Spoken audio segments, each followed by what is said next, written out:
ayan po. Dito po sa code ko ay meron 6 na methods.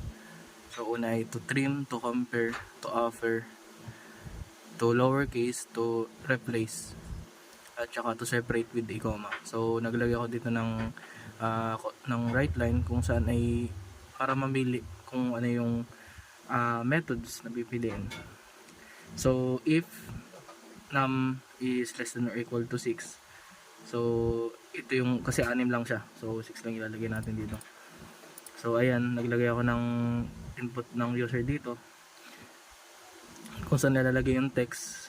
Yung una ito trim, so ayun lang, iti-trim niya lang yung word na ilalagay mo.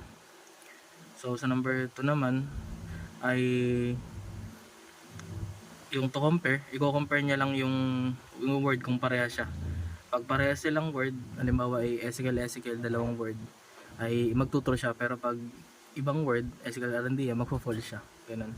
Sa number 3 naman, ito upper, simple lang naman siya. Pag lower yung lower cases, yung mga words, i-upper niya lang. Ganun din sa 4 naman.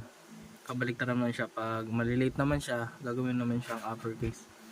Dito naman sa number 5, replace, ano lang siya, magi-space lang siya. Halimbawa ay nag-type ako ng Ezekiel na tuloy,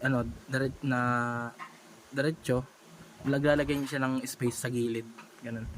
So sa number 6 naman ay yung last ay lalagyan niya lang ng comma yung word. Halimbawa ay Ezekiel Arandia, lalagyan niya ng comma sa gitna, sa pagitan ng Ezekiel Arandia. So ayun.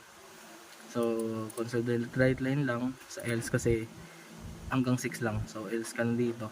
Right line, thank you. So ito po yung aking program by R&D Ezekiel 2C.